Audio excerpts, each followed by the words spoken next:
오늘 본문 말씀은 성막의 각 기구들을 하나하나 제작해 나간 사실을 기록하고 있습니다. 이러한 성막 기구들의 제작은 모세가 이미 시내산에서 하나님께 받은 양식에 따라 제작한 것인데요. 성막 기구의 제작 방법을 기록하고 있는 출이집트기 26장, 27장의 내용과 순서의 차이가 있을 뿐 거의 일치합니다. 우리가 지난 6월 세나 본문에서 살펴보았던 내용을 기억하며 오늘 말씀을 따라오면 좋겠네요. 성막 본체를 덮을 덮개, 성막의 벽, 그리고 휘장에 대해 이야기해 보려고 합니다. 오늘의 말씀 제목은 주의 집 세워가기입니다. 오늘의 말씀은 출이집트기 36장 8절에서 38절입니다. 일꾼들 가운데 뛰어난 기술자는 고운 배실과 청색실, 자주색실, 홍색실로 휘장 10폭의 성막을 만들고 또 그 위에 그룹을 수놓았습니다. 휘장은 각각 길이 28규빗, 폭 4규빗으로 모두 같은 크기였습니다. 휘장은 5폭을 이어 한 폭을 만들고 나머지 5폭으로 한 폭을 만들었습니다. 그러고 나서 그 한 벌의 한쪽 끝자락에 청색 고리를 만들고 또 다른 한 벌의 한쪽 끝자락에도 그렇게 했는데 한쪽 휘장에 고리 50개, 또 한쪽 휘장에도 고리 50개를 만들어 고리가 서로 마주보게 놓고는 휘장 한 끝에 금 갈고리 50개를 만들어 그것으로 휘장 2벌을 하나로 이었습니다. 그들은 성막 위를 덮을 것으로 염소털로 휘장 11폭을 만들었는데 휘장은 각각 길이 30규빗, 폭 4규빗으로 같은 크기였습니다. 그들은 휘장 5폭을 한 폭으로 잇고 다른 6폭을 또 한 폭으로 이었습니다. 그러고 나서 휘장 한 폭의 한쪽 끝자락에 고리 50개를 만들고 또 한쪽의 끝자락에도 고리 50개를 만들고 청동 갈고리 50개를 만들어 2벌을 하나로 이었습니다. 그러고는 그 위에 덮개로 붉게 물들인 양가죽 덮개를 만들고 또 그 위에는 해달가죽 덮개를 만들었습니다. 그들은 시띠나무로 널판을 만들어 성막의 벽을 세웠는데 각 판은 길이가 10규빗, 너비가 1.5규빗으로 두 돌기를 일정한 간격으로 만들어 두었습니다. 성막의 모든 널판은 이렇게 만들었습니다. 성막 남쪽에 세울 널판은 20개였는데 가운데 구멍을 낸 은받침대 40개를 만들어 각 널판에 받침대 2개씩, 곧 각 돌기에 하나씩 끼우게 했습니다. 성막 다른 쪽, 곧 북쪽에 세울 널판은 20개였는데 은받침대를 각 널판에 2개씩 모두 40개를 만들어 끼웠습니다. 성막 뒤쪽, 곧 서쪽에 세울 널판은 6개였는데 성막 뒤쪽의 양쪽 모퉁이에는 널판을 2개씩 만들어 댔습니다. 곧 이 두 모퉁이에는 널판을 이중으로 대고 고리 하나로 고정시켰습니다. 양쪽 모퉁이에 모두 그렇게 했습니다. 이렇게 해 널판 8개와 각 널판에 은받침대 2개씩 해서 모두 16개가 있었습니다. 또한 그들은 시띠나무로 빗장을 만들었는데 성막 한쪽 벽에 5개, 또 한쪽 벽에 5개, 성막 다른 쪽, 곧 서쪽 벽에 5개를 만들었습니다. 그 가운데 하나는 중앙 빗장으로 널판 한가운데를 꿰어 이 끝에서 저 끝까지 질러 고정시키는 역할을 했습니다. 그들은 널판들을 금으로 씌우고 거기에 금고리를 달아 다른 빗장을 끼우게 했습니다. 빗장도 금으로 씌웠습니다. 그들은 청색실, 자주색실, 홍색실과 고운 배실로 휘장을 만들고 정교한 솜씨로 그 위에 그룹을 수놓았습니다. 14절과 19절의 말씀을 함께 읽겠습니다. 그들은 성막 위를 덮을 것으로 염소털로 휘장 11폭을 만들었는데 그러고는 그 위에 덮개로 붉게 물들인 양가죽 덮개를 만들고 또 그 위에는 해달 가죽 덮개를 만들었습니다. 아멘. 하나님은 성막을 어떻게 지을지 이미 설계하셨습니다.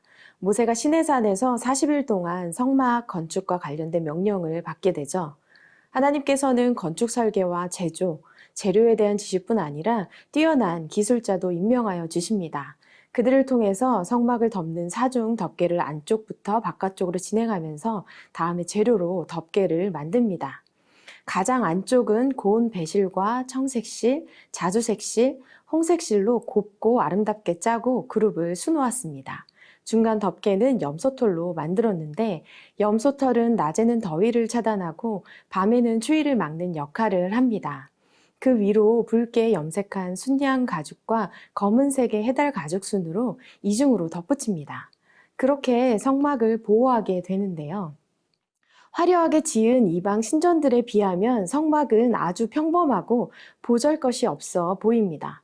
게다가 바깥 덮개는 안쪽보다 한 폭이 더 길기 때문에 안은 보이지 않습니다.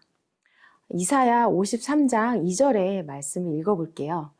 그는 주 앞에서 자라나기를 연한 순 같고 마른 땅에서 나온 뿌리 같아서 고운 모양도 없고 풍채도 없은즉 우리가 보기에 흠모할 만한 아름다운 것이 없도다. 아멘. 예수님도 자신의 영광스러운 모습을 감추시고 초라한 외양을 가지셨습니다. 그러나 예수님은 목수의 거친 손으로 몸과 영혼의 병을 고치셨고 가난한 외투를 걸치셨으나 누구보다 부유한 그의 풍성함으로 사람들을 먹이고 살리셨습니다. 사랑하는 세나 친구 여러분, 외모 지향적인 삶이 우리를 지배하고 있는 오늘날 여러분은 어떻게 지내고 있나요? 고린도후서 4장 7절에 이런 말씀이 있습니다. 우리가 이 보배를 질그릇에 가졌으니 이는 심히 큰 능력은 하나님께 있고 우리에게 있지 아니함을 알게 하려 함이라. 아멘. 우리는 연약한 질그릇이지만 보배를 담고 있는 그릇입니다. 세상은 겉모습을 꾸미느라 속사람에게는 미처 관심을 두지 못합니다. 그러나 속사람의 아름다움에 관심이 있는 분이 바로 하나님이십니다. 아무도 알아주지 않는 나의 내면 세계의 질서, 예수님 닮은 성품, 하나님 나라의 가치를 세워나가는 모습이 하나님께서 인정하시는 모습입니다. 그것을 아름답다고 말씀하십니다.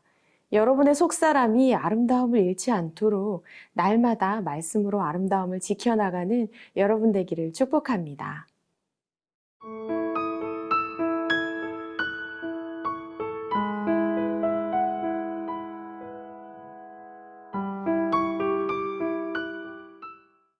20절 그리고 35절의 말씀을 함께 읽겠습니다. 그들은 시띠나무로 널판을 만들어 성막의 벽을 세웠는데 그들은 청색실, 자주색실, 홍색실과 고운 배실로 휘장을 만들고 정교한 솜씨로 그 위에 그룹을 수놓았습니다. 아멘. 성막의 벽은 성막의 틀을 이루는 널판을 만들어서 세웠는데 널판이 흔들리게 되면 성막을 온전히 지탱할 수 없기 때문에 널판 밑에 은받침을 만들고 그 위에 널판을 세우고 단단히 고정했습니다. 그러나 아무리 널판을 은받침에 고정시킨다고 해도 사막에 세찬 모래바람이 불면 흔들릴 수밖에 없습니다. 그래서 하나님께서는 빗장으로 가로질러 고정시키게 합니다. 한편 지성소와 성소를 구분하고 성소의 출입문 역할을 하는 휘장도 만들었죠. 휘장을 지날 때마다 하나님의 임재에 더 가까이 나아가게 되는데요. 휘장은 정해진 사람들이 정해진 시간에 정해진 방법으로만 지날 수 있는 것입니다. 그러나 이제는 휘장된 육체를 찢어 우리 죄를 사하신 예수 그리스도를 믿는 모든 자가 언제라도 담대하게 하나님을 만날 수 있습니다. 그래서 예수 그리스도라는 반석 위에 든든히 믿음으로 서 있다면 우리는 결코 어떠한 시련에도 흔들리지 않을 수 있습니다. 성막을 튼튼히 지탱하려면 돌기로 널판들을 은받침 위에 고정하고 또 빗장으로 이어야 하듯이 교회의 골격을 이루는 우리들이 반석 대신 예수 그리스도 위에 견고히 선다면 우리는 흔들리는 이 시대 가운데 불안을 떨쳐버리고 하나님의 은혜를 맛볼 수 있습니다. 사랑하는 샌드 친구들, 교회 안에는 다양한 사람이 있습니다. 나이와 성별과 직업과 성격과 배경이 다른 사람들이 함께 모인 곳이 교회입니다. 그러다 보니 분쟁과 다툼의 요인을 안고 있기도 합니다. 교회가 세상과 다를 바가 뭐가 있어? 라는 생각을 갖고 있는 친구들이 있죠. 여러분 그런데요. 그렇게 각양의 사람들이 예수 그리스도 때문에 모인 곳이 교회입니다. 그래서 우리는 조금 더 양보하고 조금 더 배려하고 조금 더 사랑하고 조금 더 이해하게 되는 것입니다. 이 모든 것은 도안을 자세히 알려주시면서 하나님이 거하실 곳에 하나님의 뜻이 담기도록 성막을 만들도록 하신 것처럼 나의 의와 나의 생각이 아니라 하나님의 뜻을 따르고 순종할 때 우리는 아름다운 교회를 함께 지을 수 있습니다. 여러분이 섬기는 교회에, 또한 이 땅의 교회에 무엇을 담고 어떻게 가꾸어야 할지 내가 기준이 아니라 하나님의 선명한 기준을 따르기로 결단하는 저와 여러분 되기를 축복합니다. 기도하겠습니다. 사랑의 하나님, 오늘도 말씀하여 주심에 감사합니다. 주의 집을 아름답게 가꾸어 나가길 원합니다. 우리를 내려놓고 오직 아버지 말씀에 순종하며 나아갈 때 하나님께서 인도하시는 방법대로 주의 아름다운 교회를 세워가게 하여 주시옵소서. 예수님의 이름으로 기도합니다. 아멘.